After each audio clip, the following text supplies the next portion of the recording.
semblable à celui d'un lynx. Ses grosses mains noueuses se montraient très habiles. Oshira vivait seul. Son caractère renfrogné et son cœur dur comme de la glace avaient rebuté toutes les femmes des alentours. Mais en vieillissant, il trouvait la solitude pénible et il pensait à se chercher une compagne. Dans la nuit polaire, Oshira retourna à la chasse. Son kayak glissait sur la mer, contournant les blocs de glace. Le visage fouetté par le vent, il pagayait énergiquement en direction de la banquise. Quand il aperçut des ombres étranges dans une lumière blafarde, sans bruit, il rejoignit le rivage, prit son harpon et rampa vers les silhouettes. Quel spectacle incroyable! Des femmes magnifiques volaient au-dessus du sol gelé. Leurs corps blancs ondulaient, tels des plantes aquatiques, agités par les courants. Leurs longs cheveux flottaient derrière elles. Oshira, captivé par leur rite, décida de s'approcher. Il avançait en rampant lorsqu'il découvrit une pile de peaux de phoque argentées. Il en prit une et la cacha dans son manteau. C'est à ce moment qu'il perdit son harpon qui glissa sur la neige. Les créatures aperçurent l'arme et tressaillirent. Elles ramassèrent aussitôt leurs peaux, les revêtirent et plongèrent dans l'eau.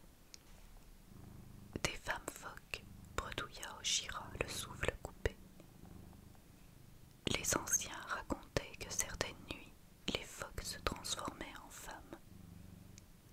Plus d'une fois, lui-même avait été troublé par le regard si humain de ces bêtes, lorsqu'elles s'entortillaient dans ses filets. Alors, à contre-cœur, il les relâchait dans la mer. L'homme se mit debout et s'aperçut que l'une des créatures était encore là. À genoux, elle creusait la neige.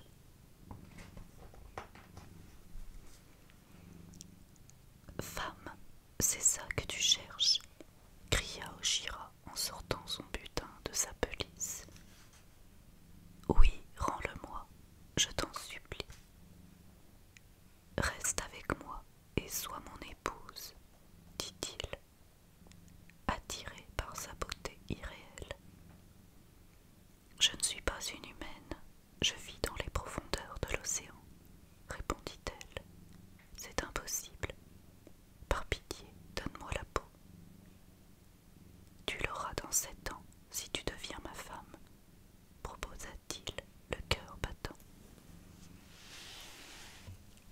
La créature lança un regard triste vers la mer et accepta. Qu'il en soit ainsi. Et elle le suivit. Ainsi, Imalik, neige tendre, devint elle la femme d'Oshira. Quant à l'homme, il se hâta de cacher la peau de phoque. Peu après, Imalik mit au monde un bébé qu'ils appelèrent Anoki. L'enfant grandit en écoutant sa mère parler de sa famille du fond des mers. Il devint un garçon vigoureux qui comprenait le chant des baleines et les cris des oiseaux. Il savait aussi, comme son père, manier le kayak et le harpon. Les années passèrent, et hélas, la femme phoque vieillit plus vite qu'une humaine.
Oshira ne revint pas, ni le surlendemain.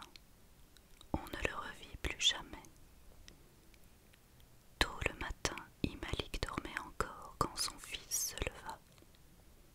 Il s'habilla chaudement, mit ses bottes fourrées et sortit dans la pénombre. Soudain, le blizzard l'enveloppa et murmura à ses oreilles. Viens, suis-moi, Anoki. Happé par cet appel, il marcha dans le désert blanc jusqu'au bord de la mer. Arrivé près de la côte, Anoki trébucha sur une masse recouverte de neige et tomba. Au moment de se relever, il vit une peau de phoque, celle d'Imalik. Il réfléchit. Que faire? Devait-il à son tour cacher la peau? Mais son amour pour sa mère était plus fort. Il l'emporta et il courut à perdre haleine jusqu'à la tente. Mère, réveille-toi, regarde, j'ai trouvé ta peau, dit-il ému. Surprise, Imalik serra tendrement son enfant contre son cœur. Le lendemain, au bord de la falaise, la femme phoque fixait les vagues. Anoki, à ses côtés, la suppliait. Ne me laisse pas ici, je veux vivre dans ton monde. Alors Imalik prit le visage de son fils entre ses mains, posa sa bouche sur la sienne et souffla dans ses poumons. Ensuite, elle enfila sa peau argentée et plongea dans la mer glacée, son enfant dans ses bras. Anoki, tu ne seras l'un des nôtres que pendant 7 jours. Après, tu redeviendras homme, expliqua-t-elle. À l'aise comme un poisson, le garçon phoque nagea longtemps avec sa mère sous la glace. Ils parvinrent enfin devant une grotte sous-marine. « Père, je suis de retour !» cria la femme phoque. Imalik retrouva sa famille perdue depuis le jour où Oshira l'avait obligé à rester parmi les hommes. Le père, un vieux phoque, apprit à connaître son petit-fils et toute la tribu veilla au bien-être du jeune Anoki. Quant à Imalik, sa beauté d'antan revint rapidement. Sous l'eau, sa peau devint luisante. Elle retrouva sa belle couleur et sa vitalité.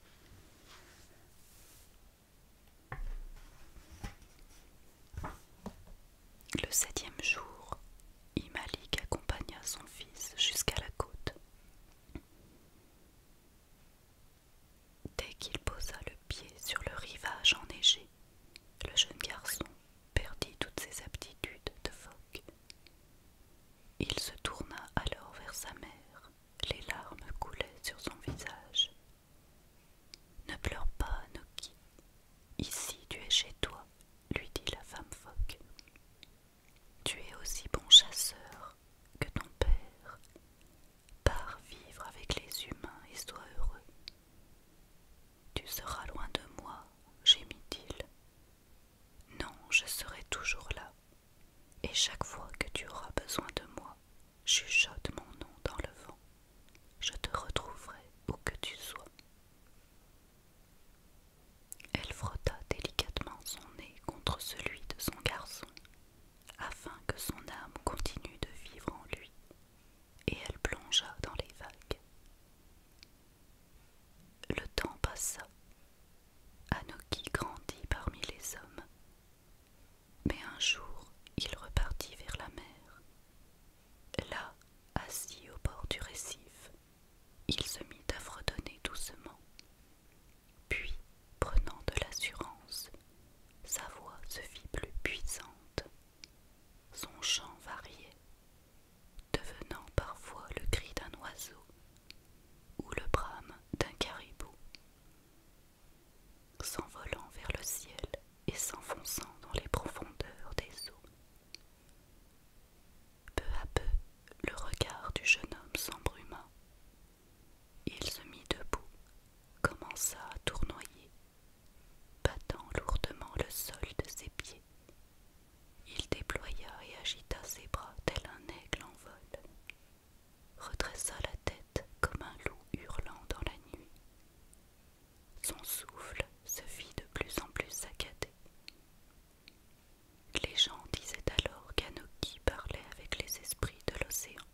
Je vous souhaite